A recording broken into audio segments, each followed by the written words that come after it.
and welcome to Trek Tuesday here on KRAD COVID Readings. I'm Keith R.A. DeCandido, reading a new installment from my Star Trek Starfleet Corps of Engineers series every week to help make the pandemic palatable. This is the last portion of Fatal Error that I will be reading to you guys. It's concluding the second installment in the Starfleet Corps of Engineers series. It was it was released on its own as an ebook called Fatal Error. It was also reprinted in Have Tech Will Travel, which is possibly still available as a print book and also available as an ebook as the whole collection. This Have Tech Will Travel collects the first four installments, which was The Belly of the Beast by Dean Wesley Smith, which introduced the ship and crew.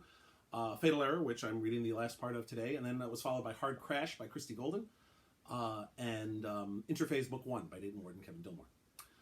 So now, without further ado, here is the last portion of Fatal Error. Chapter 9. Fighting through the haze that was starting to cloud his vision, 110 entered the last of the codes needed to activate the manual override on the ventilation system in this cavern. The next step was to actually get the vents going, but he had to fight his fingers to make them work properly. He wished 111 was there beside him. Together they would have worked twice as fast and gotten the vents clear before the force fields failed. But she was dead. He had felt her die. He still could feel it, even now, as his consciousness started to fade. In the background, he heard two filtered voices. One sounded like Ganitriul, and he caught the words phaser rifles, but he couldn't make out the rest. The other was Lieutenant Commander Corsi. The world started to go an odd shade of green. 110 just wanted to lie down and offline. But no. Then he'd relive 111's death again. Besides, if he did, the three of them would succumb to the gas, and then they'd be left for dead. It was bad enough that 111 had died.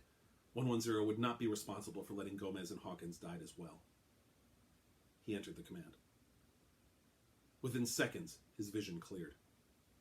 His thought processes once again settled into the orderly pattern he was accustomed to, and the green haze faded. Gomez was coughing furiously, but she managed to get out the words, "Good work, 110, between coughs. "I did what any of us would have, Commander," 110 said, not wanting to take undue credit for something so routine. "Don't sell yourself short." More coughs. "You're the only one who knew your way around Ganitriul's circuits well enough to perform the override." More coughs. "So stop being so modest and take credit for your work." 110 blinked. He supposed that the commander was right. So why did it feel like he hadn't done anything special? "Corsi to Gomez, are you there, Commander?" Tapping her comm badge, Gomez managed to say, "I'm here. We had a bit of a scrape with some gas, but we're okay now." Prompted by those words, 110 went to the mini medikit that Hawkins, who was coughing even more than Gomez, had in his belt pouch and removed the medical tricorder. "Well," Corsi was saying, "I'm out of the force field and we've got full weapons now. I nailed both prisoners with heavy stun, so they won't be a factor for a while. All right, head for Drew's position and see if you can cut him free from the bulkheads, or at least cut a hole for some air for him. Then get to the core. We'll meet you there."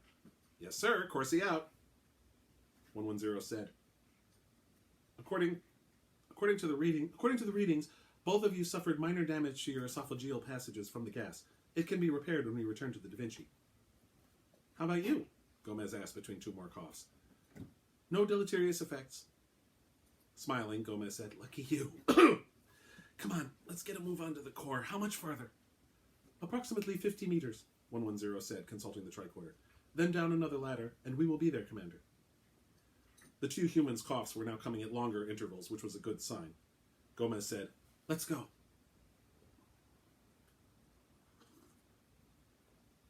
Undlar had finally disposed of First Speaker Anset's body. It had been a revolting task, and one he never wanted to be even remotely involved with again as long as he lived. He swore that one day he would kill Imara for forcing him to commit this depraved action. But for now, he needed the owner of this embalmer, so he restrained himself. Sorry, the cats are being weird over that. Anyway, as he re-entered the flight deck, he said, "Contact the surface. Haggy hasn't checked in, and I want an update." Imara asked, "Is the body—" "Yes, the body is disposed of. I hauled the damn thing to the transporter bay and dispersed her atoms into space. Now contact the surface." Turning his back on Undlar, Imara opened a channel. "Zembama to Haggy." There was no response. Angrily, Undlar leaned over Imara's shoulder and said, "Haggy, this is Undlar. Answer me, damn it!" "Something must have happened to him," Imara said, showing a phenomenal grasp of the blindingly obvious. Close the channel, said Unlar. Haggie's got the only comm unit. We may have to beam down and see for ourselves. Hang on a second, Imara said, turning to the pilot. What are you picking up down there? The pilot shook his head. I've been reading the same life signs all along. Some of them are fake, though. They're going deeper into the infrastructure of Ganitriul, and it's hard to get a reading that far down. And some people have dropped out as they went into some areas, and Undlar had no patience for this. Are there still 12 Eerlik down there? Yes, the pilot said. And there's still 5 aliens? Yes, 4 human and 1 Binar, in case you're interested. I'm not, Undlar said. We'll have to... An alarm went off. The pilot looked at his readout. It's the Da Vinci. It's back. It was in orbit around the second planet. Imara frowned. How could they have been in orbit around the second planet? I don't know, but that's where they're coming from.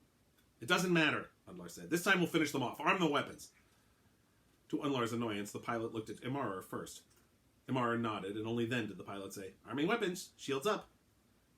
This time I want them destroyed, Undlar said. Shut up and let me work, Imara replied. Then he turned to the pilot. Fire as soon as they're in range. Firing, the pilot said a moment later. Then he grinned. Their shields are down. Undlar smiled. He had no idea why their ship's blasters were so effective against Starfleet shields, but he was willing to accept that they were. The pilot said, Firing again. A pause. A direct hit, but no hull damage. Interesting.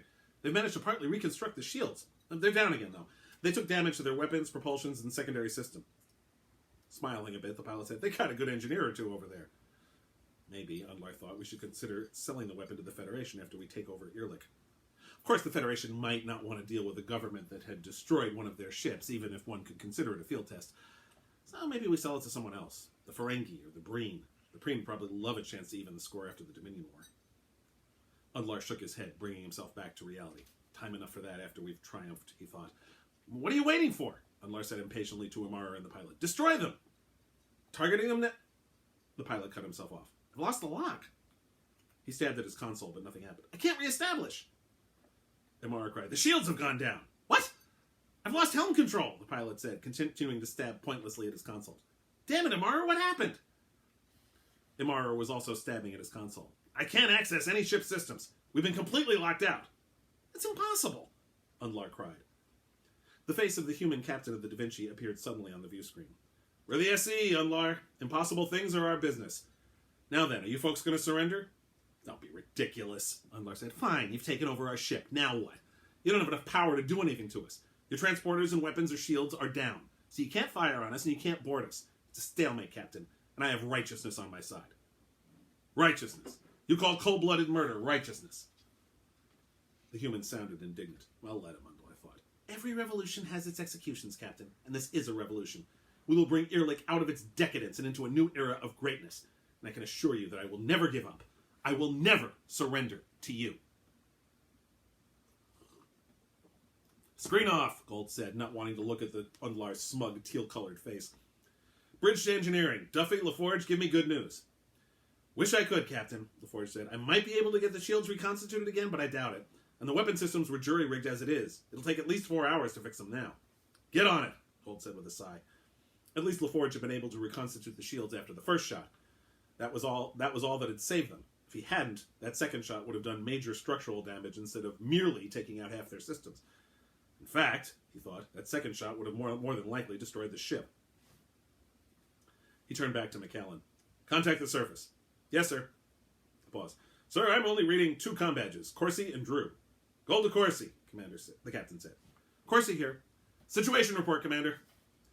Commander Gomez, 110, and Hawkins are currently approaching the computer core so they can do whatever they need to do to fix this thing. I'm on my way down there now. Drew is trapped between 2 bulkheads that fell down. The security systems have been switching on and off. That's how I got separated from the others. But Ganitriul is doing its best to help us out. We're not reading Gomez, Hawkins, or 110 up here. I'm reading all 3 of them on my tricorder. Good. We're in a stalemate up here with the Eerlik ship. The sooner you people get Ganitriul up and running, the better. Understood, Captain. Can we get reinforcements?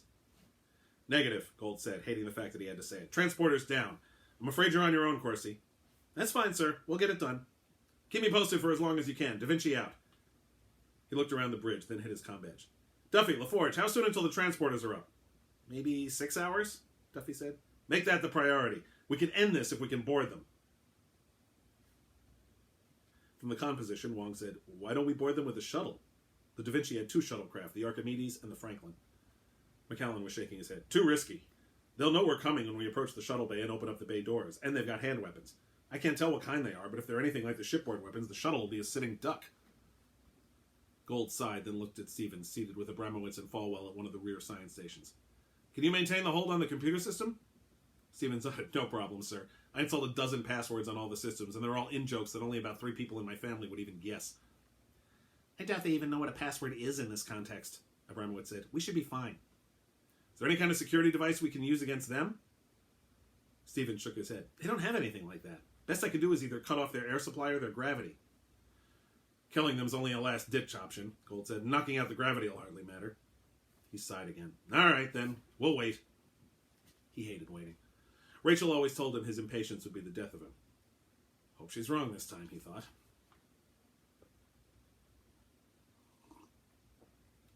Sonia Gomez felt like someone had scraped her throat with a rusty knife. She didn't particularly want to cough, as it hurt like hell every time she did, but it got to the point where not coughing was worse. So she coughed, and was sorry she had. This went on for the entire time she, 110, and Hawkins walked the rest of the way to the core. Corsi to Gomez. Go ahead. Good news, Commander. The Vinci is okay. Sonia had been trying very hard not to think about the fact that they hadn't been in touch with the ship. The idea that she'd never see Kieran again.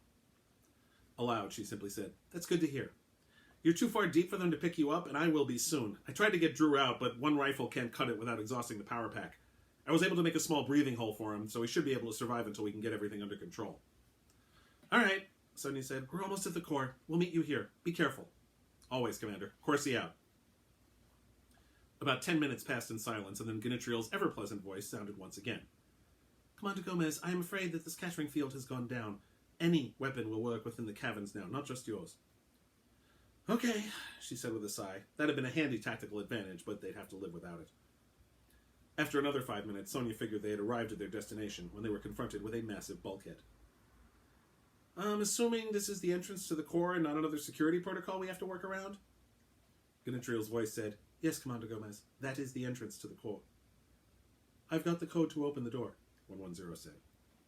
The Binar walked up to a keypad, which was right at arm level for him. Sonia smiled. Good thing that the Eerlik and the Binars are roughly the same average height, she thought. Commander, a patrol's coming toward us, Hawkins said, looking at his tricorder. Then he dropped the tricorder and picked up his rifle, bracing it against his shoulder since he only had the one good arm. How many? Sonia asked. Only 2. The bulkhead started to slowly slide open. Blaster fire whizzed by Sonia, only missing her by a few centimeters. She turned and ran for the opening bulkhead. Behind her, Hawkins lay down covering fire. A sharp pain seared into her left leg, and she went sprawling to the ground, her jaw colliding with the cavern floor. Her leg felt like it was on fire, but she managed to clamber the rest of the way into the core with her right leg and arms. She looked back and saw that 110 had made it in, but Hawkins was still on the ground outside the core, firing at their assailants. The door started to slide shut. 110, keep the door open! I can't, he said. Not until it closes again. It's on a strict cycle. The door slammed shut. Chapter 10. Vance Hawkins did not like the position he was in. Getting shot at by 2 people while lying on a cold stone cave floor with a useless left arm, wielding a phaser rifle designed as a 2-handed weapon, and separated from the rest of his team, was not his conception of the ideal tactical situation. So far, his 2 assailants hadn't struck.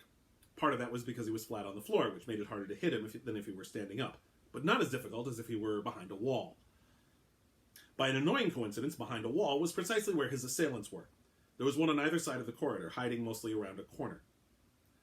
Thus far, Hawkins had been able to lay down more or less continuous cover fire that kept them around their respective corners, except when they poked their heads out long enough to shoot. Another reason why they hadn't hit, as they hadn't been able to aim properly. But sooner or later, they were going to get lucky. A shot came frighteningly close to his left arm. The magic of modern medicine meant that he could no longer feel the pain, but the limb was also useless until he got back to Dr. Lenz's care on the Da Vinci. Hawkins didn't really like the idea of it being injured further. The door had slammed shut and showed no signs of reopening. Since Commander Gomez and 110 weren't armed, Hawkins couldn't afford to move from his position, even if it had been open, unfortunately. No, he thought, I definitely don't like this position. Then he heard something that sounded like, "Erk!" and a shot went flying a meter over his head. Neither of the Eerlik had missed by that much before. The reason became apparent soon enough when he saw the assailant on the right fall to the ground. Hawkins then saw the most beautiful sight he'd ever seen in his life, Lieutenant Commander Corsi, pointing her rifle at the head of the other Eerlik. And she was smiling. The smile meant that whoever she was pointing her rifle at was not going to go home a happy person. Good old Corp Reach, Hawkins thought. Can always count on her to save our asses. He started to clamber upright with his good hand. Drop it, she said. The Eerlik dropped his weapon. And the blade. Reaching into his tunic, the Eerlik pulled out his sword and dropped it too. Now put your hands out where I can see them and walk very, very slowly forward. Don't stop until I tell you.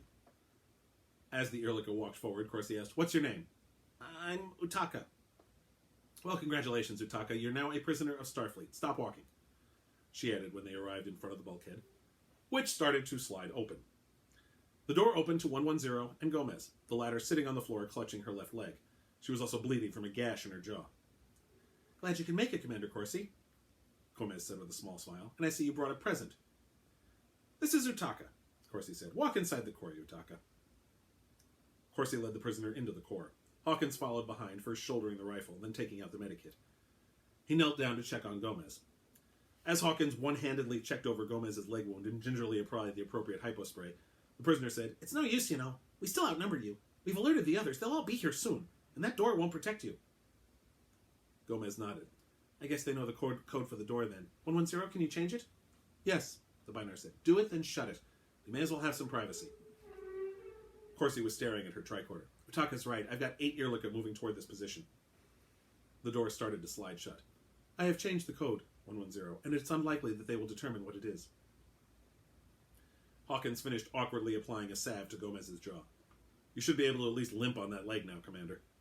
He stood, put away the medikit as best he could, then offered his good hand to help her up. Thanks, Hawkins, she said, getting up to her feet. Commander Gomez, all security protocols have gone offline. I cannot access any of them. Does that mean Drew is freed? Hawkins asked. Yes, but it also means the other 2 who were similarly trapped are freed, and I will be unable to use any security devices against those who are headed this way. Hawkins breathed a sigh of relief. He'd been worried about his friend. Okay, Gomez said. We'll have to hope that the door will keep them out. Corsi tapped her comm badge. Corsi to Drew. Drew here. The bulkhead's just raised. We heard, Corsi said. Proceed to the core, but with caution. There's a band of 8 hostiles coming here, and 2 more wandering around as well. And I don't want you to get taken down by them. Understood, Commander. Sonia turned to the Binar. All right, 110. Let's get to work on the core. We need to end this.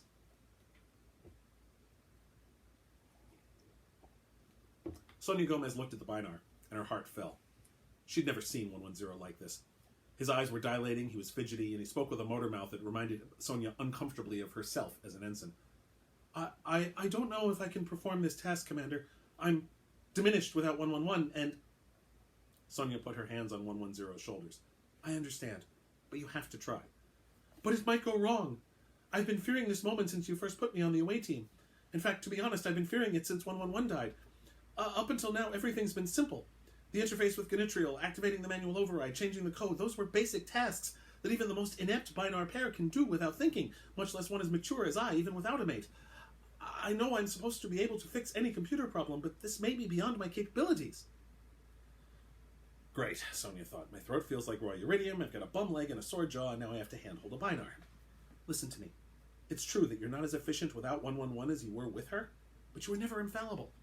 It may have seemed that way, but you're not. There's always a chance of failure. That doesn't mean you don't try. You still know your way around computers better than anyone I've ever met. And even if it doesn't work, at least you'll have made the effort. If you don't even do that, then you'll never succeed.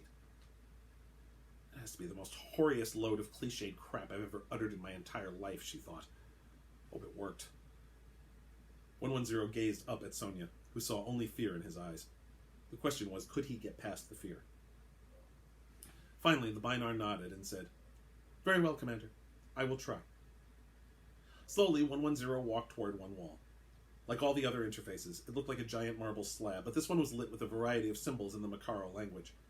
110 activated his belt unit and started letting loose with a rapid-fire stream of binary code.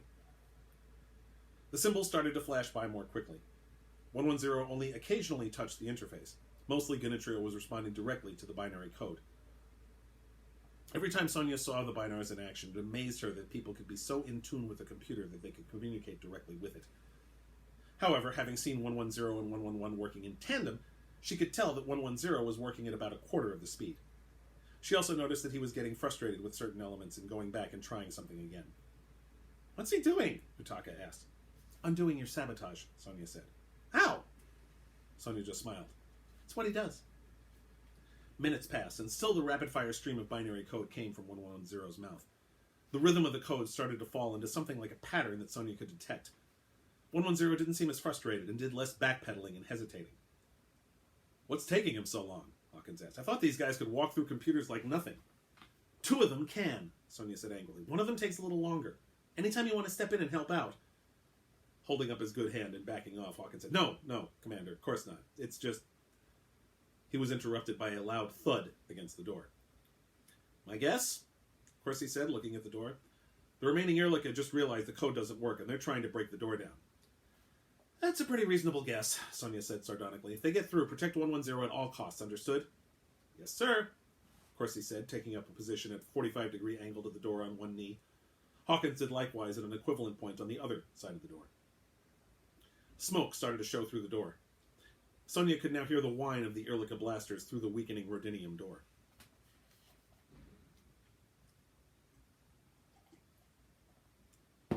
The pure simplicity of the binary code washed over 110.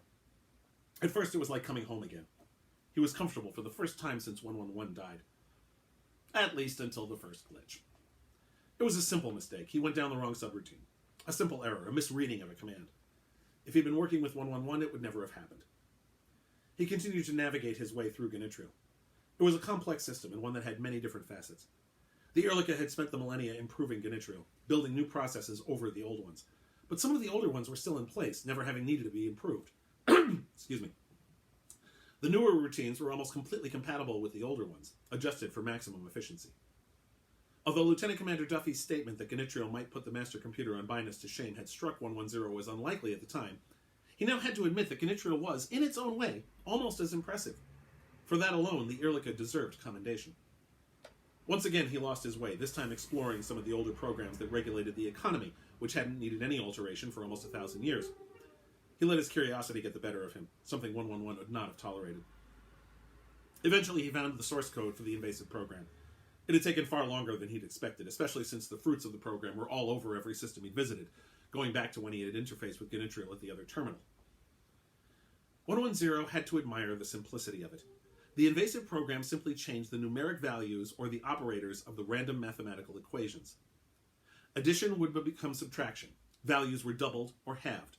A use of 2 variables would instead be a use of 17. The changes were random and were restored just as randomly. This served to explain why the specific problems were a loss of control and a rearrangement of functions. Most impressive of all, none of the errors the programs introduced would actually cause the system to shut down. After all, if the system shut down, it was easy enough to diagnose the problem at the spot where the system crashed. But as long as the system was still operating, if not functioning properly, it made it that much harder to seek out the problem. But 110 had found it. Now he had to get rid of it. The problem was he could not simply eliminate the program. That is to say, he could, but that would not solve Ganitriul's problem. Whatever changes the program had initiated would remain once the program was wiped, and it would still not be able to function properly.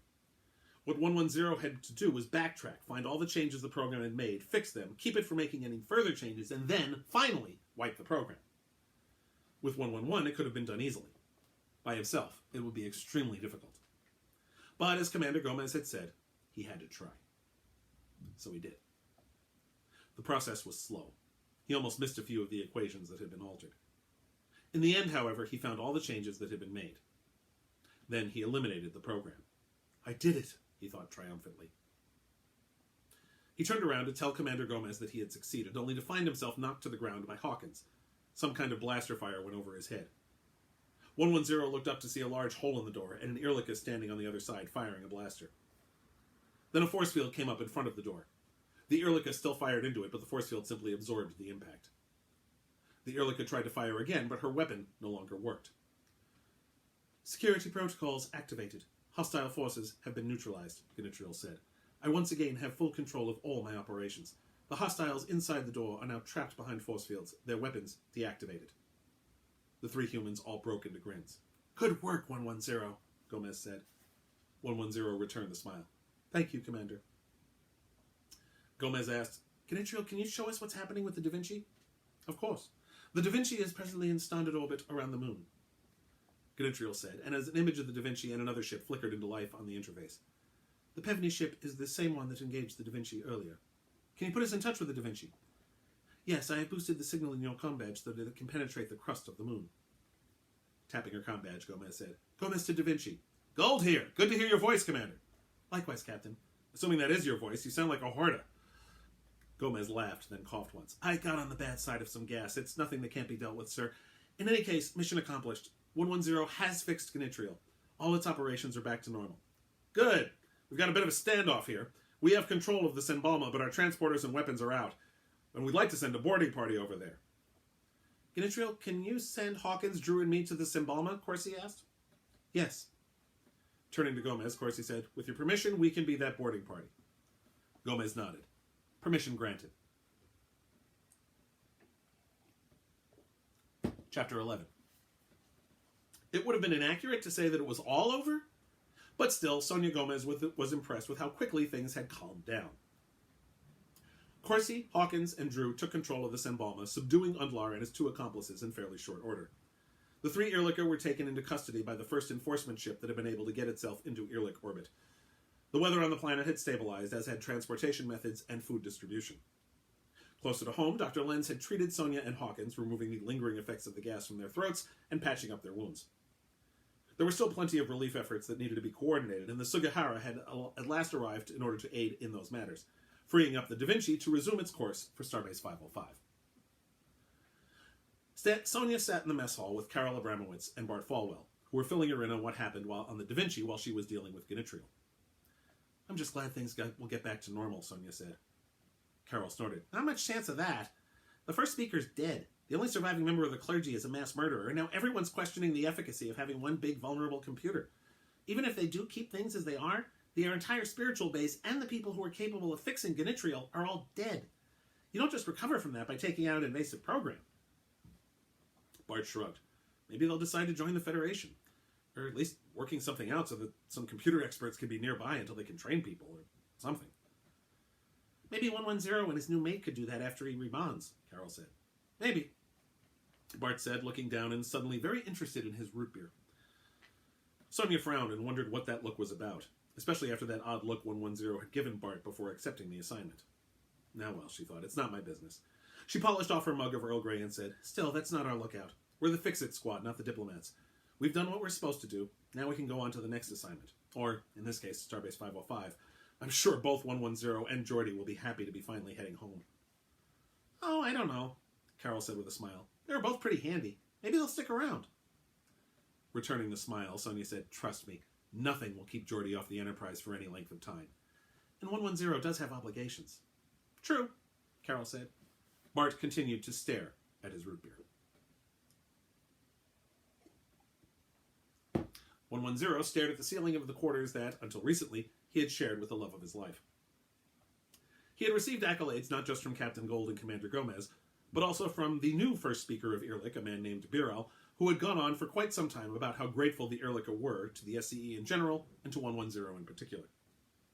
And now, finally, the Da Vinci was headed back to Starbase 505, from which 110 was supposed to take a transport to Binus. 110 got up off the bed and stared at the view screen, which presently was programmed to show the stars as they appeared when at warp. Humans always liked to gaze at the stars whenever they sought out answers, but 110 and 111 had always found the practice to be pointless. Now that he was alone, it was just as pointless. The stars had no answers. If he did not return to Binus, he would be an outcast. If he did return to Binus, he would have to rebond. He found each choice to be repugnant in some form or other. While he could not imagine not being a true part of Binar society, neither could he imagine living without 111. At least he knew that he could function without 111. He had fixed Ganitriul. He had saved Eerlik. That at least had to count for something. 110 lay back down on the bunk and stared at the ceiling. The end. That is continued, as I said, in Hard Crash by Christy Golden. In that story, 1110 decides not to go back to Binus and remains a singleton, as they're called on Binus. He takes on the name Solo Man, which is how he's identified going forward, since he's no longer allowed to have the designation 110 and is considered an outcast from Binar society. the stories continue from there. There's, as I said, the next one is Hard Crash by Christy Golden, where Solo Man enlists in Starfleet after changing his name and becomes the sole computer expert on the Da Vinci. That is followed by the 2-part story Interphase, which is actually a sequel to the Tholian Web, and has the Da Vinci salvaging the Defiant from Interphase, where it fell into in that original series episode.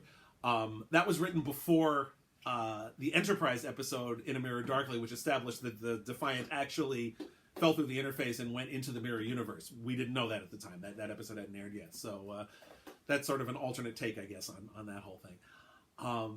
That was, and then the next story after that was the next story I'll read, which I'll start next week, which is called Cold Fusion, which was actually a Deep Space Nine crossover. I'll get into more specifics on that next week. Thank you very much for watching. You can find me online at DeCandido.net. Please support me on Patreon at patreon.com/KRAD. And check out my blog at decandido.wordpress.com. Thank you very much, and please stay safe.